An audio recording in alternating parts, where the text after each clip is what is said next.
Hi, welcome to this Kickstarter preview video about Star Scrappers Orbital.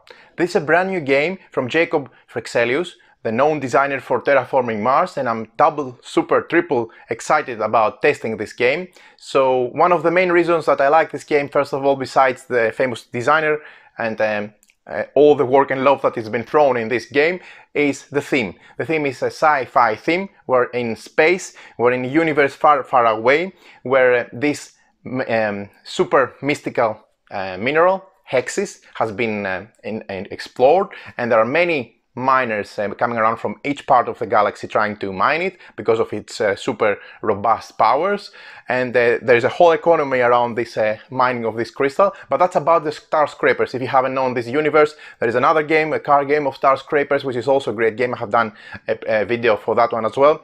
But it is in the universe of Star Scrappers from Hex Studio.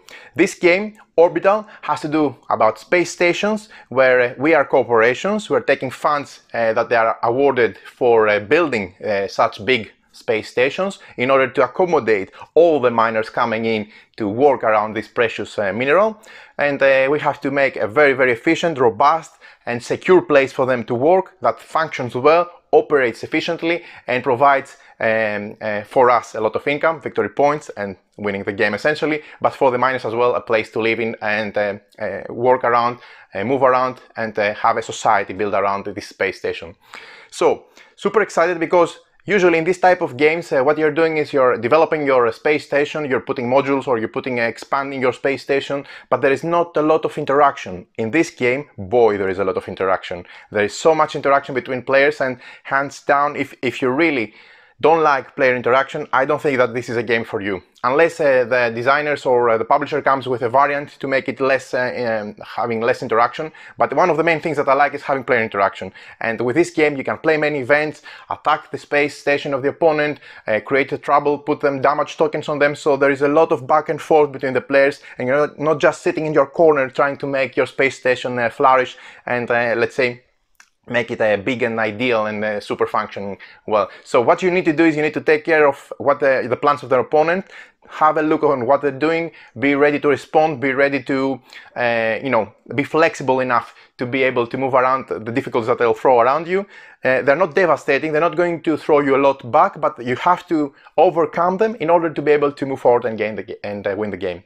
So the most important thing about the game, that's the main thing that really caught me by surprise and I really, really enjoyed it, is the simplicity. This is a super simple game. I can't stress enough how simple this game is. Very, very simple. On your turn, you simply have a hand of cards with different modules to expand your space station and make it bigger, and you can either build one of those cards, get new modules in your hand, repair them, or operate them. So very, very simple turn, fast flow. You do one action, the next player does an action, and then you move around until everyone has passed, and then you can go to the next year. You play 5 years for the normal game or 6 years for the longer game. Now, the whole beauty of the game, because when I read the books that said, okay, I'm super excited about the company, about the publisher, about the designer, and the product that they're going to get out, but the rules, they look a bit simple. I'm not used to such simple games, both from the publisher and the designer. That's not necessarily bad, but I was getting into the game expecting more. But boy, when I tried to play the game and when I had a session, it really turned my head around. It's very simple to understand, very simple to play, very simple to teach as well. But the possibilities of combining the different modules, what each module does, which module you need to focus on, have more military defense attack module, have more crew modules, bio modules that are going to give you more people in order to operate the modules, because essentially this is also a worker placement where you send crew members to active and spend potentially credits, money, to operate on your turn one of your modules that is not damaged. That's very important, and do its action and gain benefits, gain resources, gain the upper hand or whatever. So it is very interesting how you start small from a core module and you expand by attaching virtually to your airlocks different modules that give you different functionality and different options, and then use this, let's say, engine that you have built in order to have a flow of crew members, a flow of resource and income, but also have military power in order to be able to defend against your opponents or attack them in order to gain the upper hand. So Super excited, as you can see. Let me show you how the game works in practice, and we'll come back to this video at the end for my final opinion and conclusion on what I thought about it. But already I gave it up. I'm really happy to play Orbital once again. So let me show you how the game works.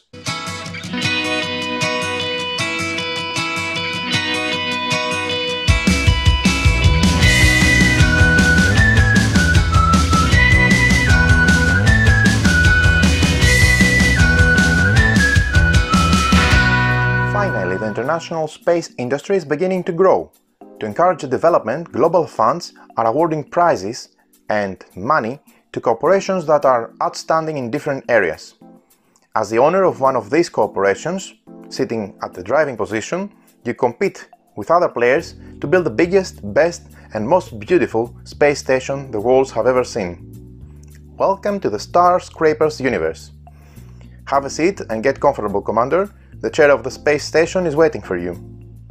You'll be introduced into the position of driving this effort to build the best space station, the most efficient one, in the asteroid belt called Sibyl Cloud. Deposit of hexes, the most desired mineral in the entire galaxy, has been discovered here, attracting numerous daredevils willing to extract the precious crystals. Miners have to live somewhere, don't they? So you should be able to provide the accommodations through your corporation. They need to be efficient and they need to be fully operational soon. So I'm very excited about Star Scrappers Orbital, which is a brand new game from Jacob Frexelius and Hexy Studio. It's a great card game with a lot of player interaction, extremely simple rules, but amazing depth and strategy. So let me show you how the game will play and how you need to set it up in order to enjoy a session of Orbital, and we'll get into the details just soon. Just a bit about the background and the theme of the game. Terrans, the space station builders, are descendants of the humans who have come to this galaxy a long time ago. Over 1,000 years, united in the interstellar Terran Federation, they have colonized many parts of the universe. The democratic system of the Terran society has encouraged the creation of many independent structures, such as corporations, commercial consortiums, and mercenary guilds. By making contact with the different alien species, they have caused their civilization to flourish, and their influence has spread all over the universe. At the base of their success lies ambition that knows no bounds. This trait of character drives Terrans even forward to conquer more territories and discover the unknown. But for that to happen, you need to have outposts and space stations to support their effort. They became famous during the two Hydran Wars, providing unshaken and well-trained military support to the wars. Even now, in times of peace, the Terran fleet remains ready to reactivate and protect their territories and their business, of course. It's all about the money. There are other inhabitants of the galaxy, and there are many species on this corner of the galaxy. So everything is under balance for the moment, and everything seems to be flourishing and working. Newly discovered cosmic nations like the cybernetic Bioses and the expansive Widlocks are beginning to influence the fate of the galaxy, while the inhabitants of ancient planets, such as the mechanical Metanels and the mysterious Mindglers, are once again striving to achieve their goals. Different parties and different teams and different species will come to try to mine this precious mineral. So the game components are very simple. We have 5 core modules. These are the core modules that you can see here. There is a card positioned on each of those. Each player is going to get one of those, and this card is the structural core module, which is going to be positioned on this spot right away. Immediately you can see that there are some airlocks for connecting with different modules, and this is going to be the core essence of the game, expanding our space station with numerous cores and core modules. There are 128 game cards, some help cards, and a game progress card, which tracks how many rounds we have played. It's starting from 1 all the way to the 5th round, which is the end of the game, or if you wish for a longer game, you can play an additional 6th round. We have various VP markers for the 5 and 1 denomination, and they're actually looking like the fine hexes crystal. And also we have mega credits in denominations of 5, 2 and 1, as you can see here. Another resource of the game is the crew members, which are these nice meeples, and we have also some damage tokens that we're going to be positioning on different modules when our friends, in inverted commas, are attacking us and are causing damage to our space station. So, let's see how the game works and what is the purpose. The game spans initially over 5 rounds, the years that are tracked over here. And in Star Scrappers Space Station, each player builds their own station, starting with the core module. So we start from here in Orbital, and we're trying to expand with the different outlets, adding various modules and expanding from there through the course of the game. All these modules are going to provide numerous possibilities and numerous things to strengthen our orbital structure, but also ways to interact with the other players and achieve victory through the course of the game. There are 6 kinds of modules that each have their own color and theme, and are very easy to distinguish. We have the red ones. The red ones are generally general functions, such as the command center you can see here, the storage, the junkyard, the emergency shelter, and the airlock. They are all red, and they are structural modules. We need lots of those to expand and support our orbital. We have the green ones, which are essentially providing crew, like the farm, the greenhouse, the life support, and the living quarters, and are very, very essential to our orbital and our structure. We have the yellow ones, the commercial ones, like the casino, the gym, the garden, Galleria, and many other, just showing some examples. Then the 4th category are the brown, orange one, depends on how this color is going to be eventually depicted in the production copy. Again, this is a prototype, as you can see. The final copy will be even better looking, but already it's a great prototype to begin with. So these are building and repair support modules, like the workshop, technical support. Look out how many outlets come from this one, so this is very, very important to get such modules in your structure. The shipyard, or the docking port, for example.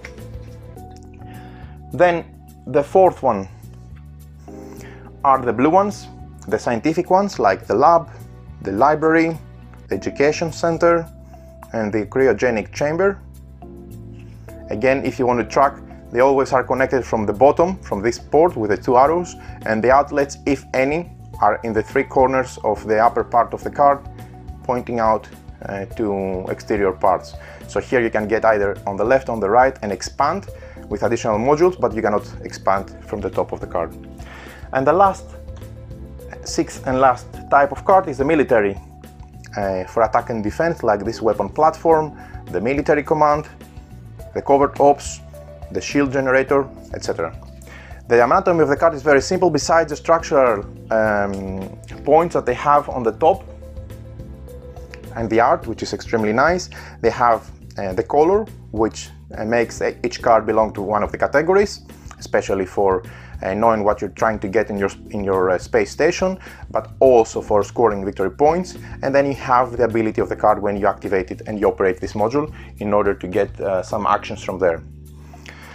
So, when the 5 years, or 6 if you're playing a longer version, are completed, the player with the most victory points, of course, will be the winner of the game. So, to set up the game, very simple. Each player takes a core module like that, and we take a structural core card, the red one, and we place it on this slot as I indicated before. Any unused core modules and cards are returned to the box, and of course then we prepare the market. For the market, we shuffle the deck of cards, which is this one. This is a big deck of cards, lots of cards included in the game, as you can see. And in order to prepare the market, we shuffle it thoroughly, and then we open 5 cards in a row, one next to the other. So we make a 5-row market row with cards and modules ready to be bought from the players. Now, all these 5 cards, of course, they will belong to the different type of categories that we discussed before, but you can also have some that they belong to events that you can play from your hand in order to affect the course of the game, create damage, create opportunities for you, or take the upper hand when it's mostly needed. These cards will be bought using the purchase action that we'll see later on. Next, the crew. We start with one unused crew on our crew core module here, so every player gets one of those crew tokens, these meeples, and we make a supply on the top with the rest. When they are here, they're already available. When they are in some of our modules that we have installed in our core and they're waiting there, that means that they need to be activated, so you'll need to have a space for them to put them in order to activate it. For example, this lab here, it asks for a crew member in order to provide you 2 cards. So if you have it installed, we'll see how we operate the modules later on. When you send a crew member here, you will be able to operate this module and gain 2 cards in this specific example. We only start with 1, but of course we'll get more through the course of the game. Mega credits and other tokens. We place the mega credits, which is the money of the game, here, and the victory point tokens here, and each player starts with 16 mega credits, which are very nice actually. So you place them next to your core module. Then we deal each player 8 cards from the deck. So each player is going to get 8 cards. 5, 6, 7, 8. From those cards, you'll have to select 5. Take some time to look through them so that you can strategize over your starting hand. And once you have decided which ones you want, you remove 3. And this 5 will be your starting hand. The next will be moved to the discard pile, and then you have 5 in your hand for starting the game. So let's put it, I'm putting it off camera just to make a place for our space station here to construct it. Okay, then we'll need to reshuffle the deck of cards with the ones that we put in the discard pile from each of the players, so 3, 3, 3, 3, depending on the number of players, and then we reshuffle it and make another deck for drawing cards.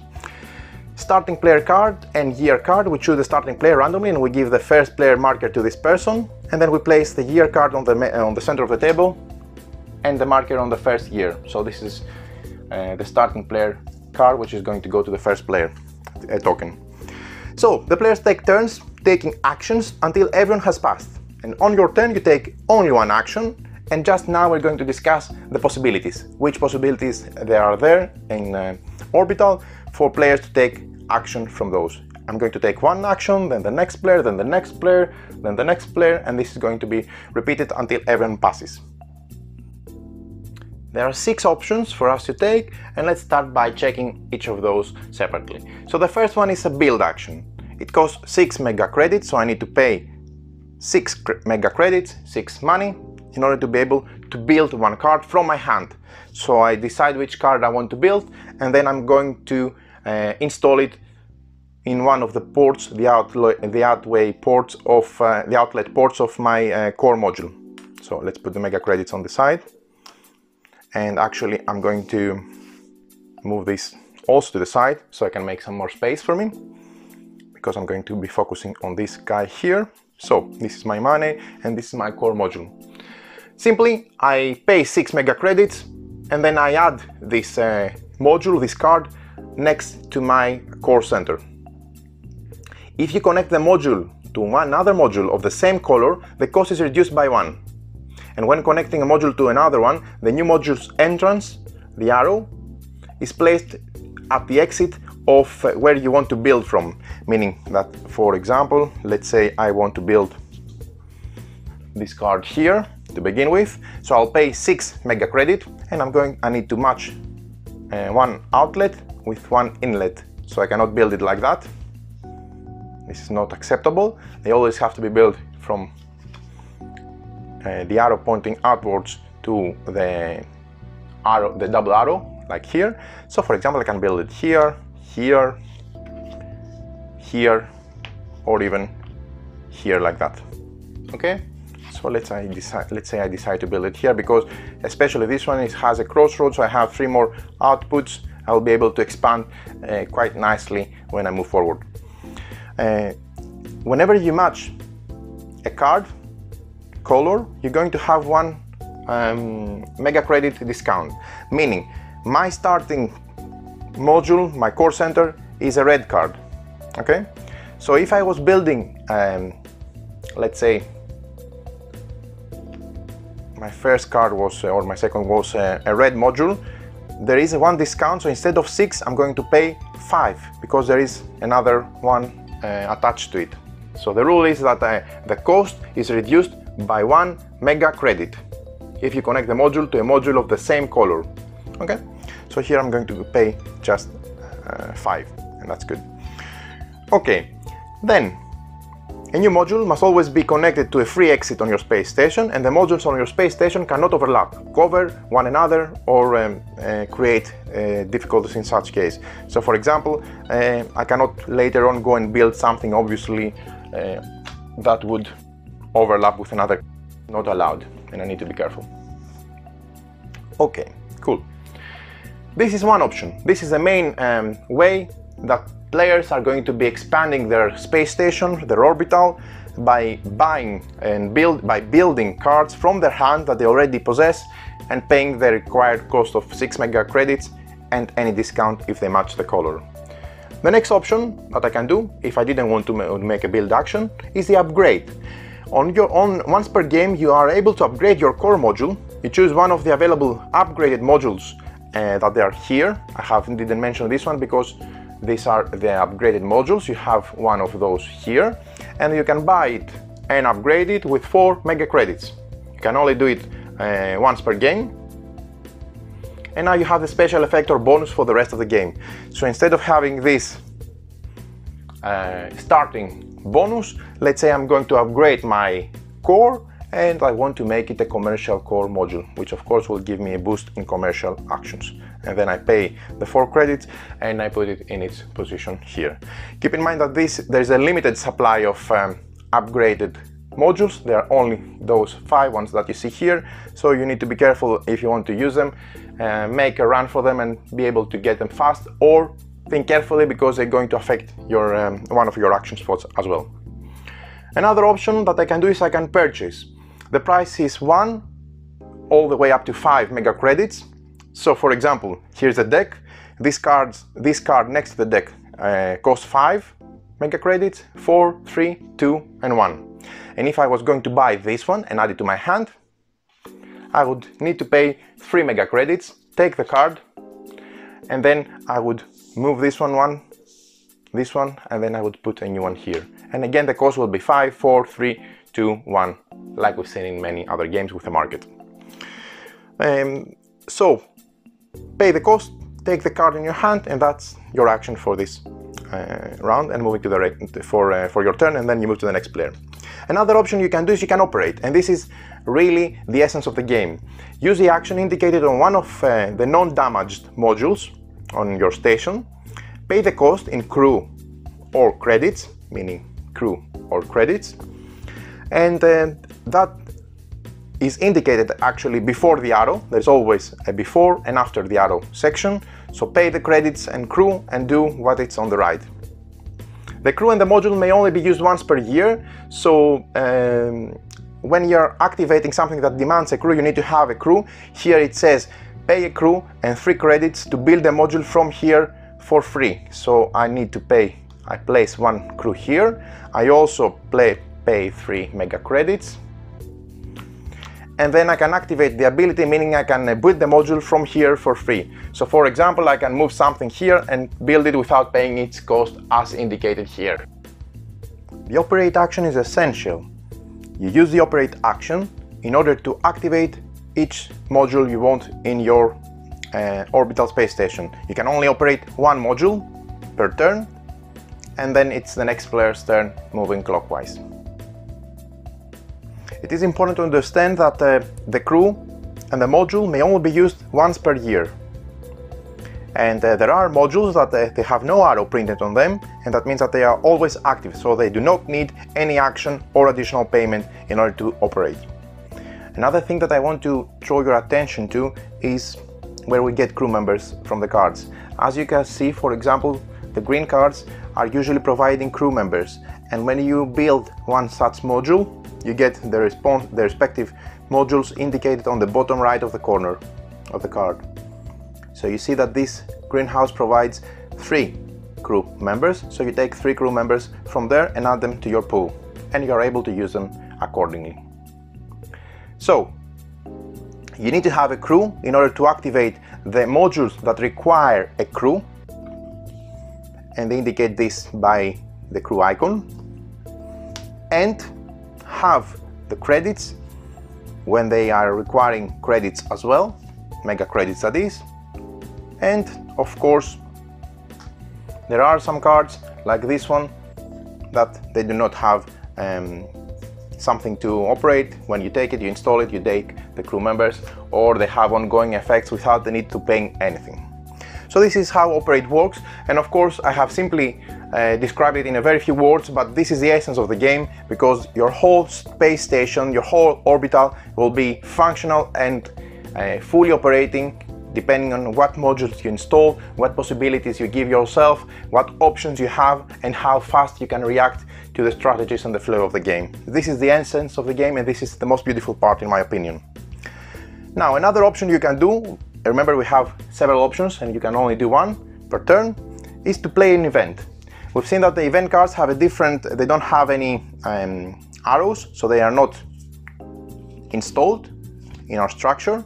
They're just played and discarded, and then simply if you want to play an event from your hand, you perform the effect that the card describes, and then you discard the card to the discard pile at the center of the table. If you can't perform the effect of the card, or if playing the card has no effect, you cannot play it. So for example, this, you remove a damaged exterior module from a station. You gain mega credit and also gain 1 credit for each science module in your station. Damage 1 or 2 modules of a space station belonging to another player with more victory points than you. Remove 1 unused crew from all opponents' stations. So you see, you create a problem for them. Damage any module of a station, and the owner of that station loses 1 random card. So there's a lot of interaction going on with the event cards and also with the operation of some of the cards, especially the weapon platform and the weapon cards that they do attack or defense, and that's really, really nice. Now the last option that you can do is you can repair. When you take a damage, for example, if someone has played that card that I showed you with the damage and you have placed a damage token on one of your cards, then what you can do is you can repair this module by paying 3 mega credits. So you remove 1 damage marker from one of your modules and you pay 3 mega credits in order to do it. The last thing, of course, you can pass. If you pass on your turn, you can still take actions later, but if all players pass consecutively, the year ends immediately and no more actions can be taken. If you can't do anything else, passing is your only option, of course. So this is how the game plays. Each player is going to take action, followed by the next player, until everyone passes in a row, and then the turn ends. So at the end of the year, at the end of each round of the game, we perform the following steps in the specific order. So when we finish the year, first of all, we count the victory points. For each of the 6 module colors that we have, and I remind you the colors are red, green, yellow, orange, brown, whatever, blue and purple. For each of those of the modules colors, the different type of colors, 1 victory point is awarded to the player with the most non-damaged modules of that color. That means that if you have a damaged module, that doesn't count for the total of this specific category, needs to be operational and non-damaged. During the last year of the game, 2 victory points are awarded for each color instead of just 1, and then the game ends and the player with the most victory points wins the game. In case of a tie, the player with the most non-damage crew support symbols wins, and if still tied, the player with the most mega credit wins the game. So this is the first step that we do. After each year, we award victory points depending on majorities. The second thing that we do is the market. We discard all remaining cards from the market and we draw 5 new ones from the deck in order to fill in the spots as needed. Then the crew. All the players remove all the crew, used and unused, from the station, and then they gain new crew by adding all crew symbols from the non-damaged modules on their space stations.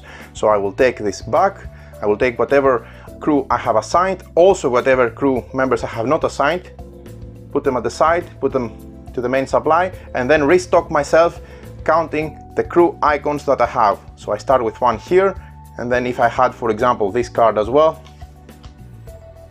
I would get 3 more, and that would be my starting crew capacity. If for any reason this was damaged and I didn't repair it, then I wouldn't get those 3. Unfortunately, I would only get 1, as this would not supply me any crew for this year. Okay, so you need to be careful on what you leave damaged and you don't repair during the course of the game. The next thing that we do is keep in mind that all crew are placed again on the core module, and then they're ready to be moved following the next year. The next thing that we do is we focus on mega credits and money. Each player gains 5 mega credits and chooses a color. So I would get, for the next round, 5 mega credits. I would pick up a color. For example, I would say red, and I would count how many modules I have in this color. I would use the color that has awards me most money. So 1 for the starting, and 2, I would get 2 more mega credits, and that will be my income. Keep in mind that again, they need to be non-damaged, the modules. If that was damaged, then I would only get 1 respectively.